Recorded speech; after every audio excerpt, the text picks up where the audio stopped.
And now, a word from Dustin. Hi everyone, my name is Dustin, and I'm here to point out how stupid people are. Again, because we have to keep meeting like this. I just went and saw Mary Poppins Returns. It was a delightful movie. I enjoyed it thoroughly, and basically it gave me nostalgia the entire time I watched it. It was fantastic. I had a great time. Well, apparently people can't be happy with anything, and when they personally go to see a movie that they think was designed specifically for them because the world revolves around you, not anyone else. But when it's ruined for you, you have to ruin everything for everyone else. So that's exactly what people are doing. I'm here to point out how stupid they are. So let's go. This film is an abomination that should have never been made. If you are a fan of the original and are wary of the sequel, avoid this appalling disaster. It is hard to know where to begin when a movie is laden with so many shortcomings. Girl, what the fuck are you writing? Girl, it's a film. You act like this thing molded and shaped your life and put you in a diaper and it burped you and it fed you. It is a film. Relax. The music is dull and forgettable. The choreography is underwhelming and usually and equally as dull as the music that it is accompanied. The costumes are out of place. Girl, the costumes are out of place? No, it would have been out of place if a velociraptor popped up and just say, hey girl.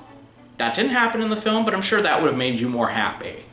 Because God forbid a film, tries to do a formulaic thing. But no, it has to be original. She literally goes on, and then she's pointing out how Emily Blunt is like the worst thing ever. And then apparently Emily Blunt came to her house, tried to kill her, destroy her dreams, that kind of crazy bullshit.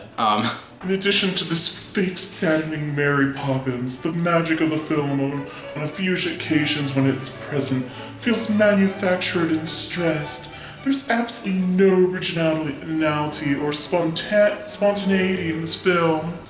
Girl, what would have you done had you made Mary Poppins? Let's ask you, since you are so fucking original and full of ideas, open your legs, go ahead. We want to see what you would have done. I'm waiting. Oh, you don't have any ideas? Then shut the fuck up. Alright, now on to the next bitch. This one is especially bad because she points out how the movie would have been for kids, which is funny because, is she inside of their head? Does she know how they feel?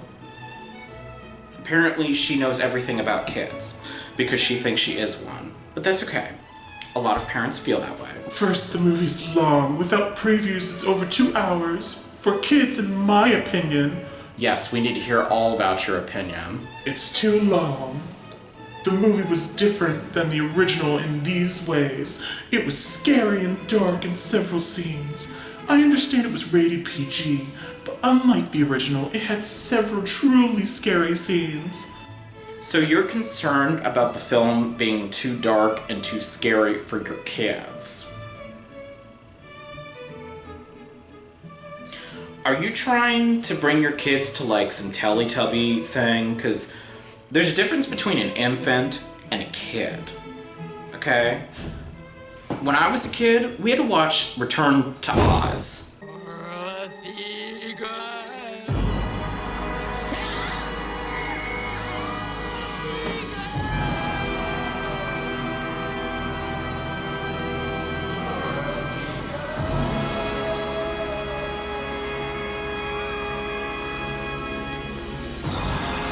And we had to watch that freaking crazy headless chick.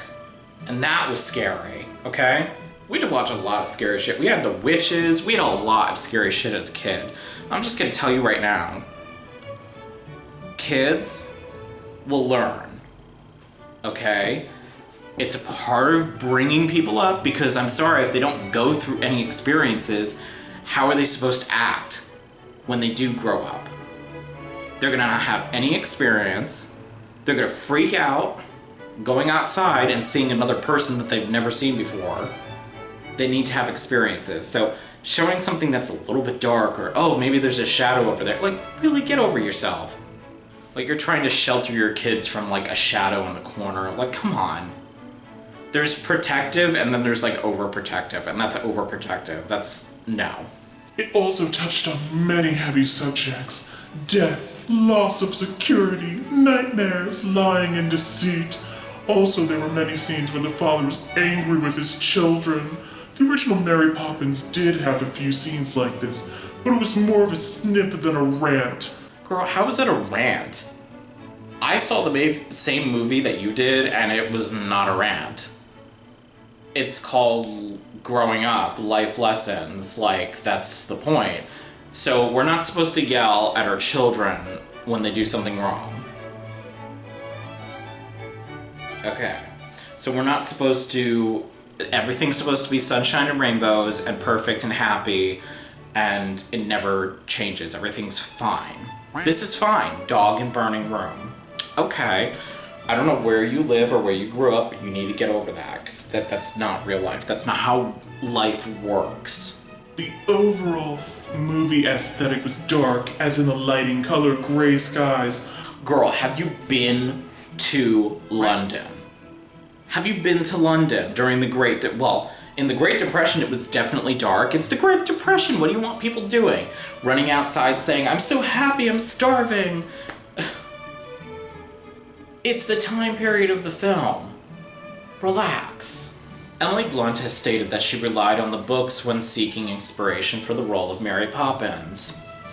Based on her performance, it would have been more beneficial to look towards the movie for inspiration. After all, the original film is much more famous than the book. Are you saying that the book is not famous? Okay. So, not only are you an idiot, like, I get that the movie's famous, but it had to have been famous to get a movie adaptation. Get it? People are fucking pissing me off. I think it's funny that people are like, oh, she has to be Julie Andrews. Julie Andrews is in her 80s. And also, she has a doctor destroyed her voice. So, she can't exactly do the part. I'm just gonna use vile because that's really how she's coming off. For fear of being more vile than I already have, I will simply say that the film is an abhorrent disgrace that spits on the legacy of the Mary Poppins 1964. Girl, get off your horse, because your horse is dead. Your horse is fucking dead. Not only did you drag it to water and it was dead already, but you just brought it all the way to London too. And you feel so entitled to share your opinion. Here's the thing, you are entitled to hate the movie. If you don't like it, that's fine. You can pick it apart to your, extent. But literally telling people not to go see the movie because it literally, inappropriately touched you as a child, is wrong. Okay? Sorry. I'm sorry you had that experience. You can go see a therapist. I highly believe that you should see a therapist. You should talk this out with them. They can figure out what's wrong and maybe they can help you. But ranting about a film that is supposed to just bring joy to people, and by the way, I saw it and I loved it. It was fantastic. I had a great time. I'm supposed to feel like garbage now because you hate it? Girl, get over yourself. And that's all I have to say. Bye. This has been a word from Dustin.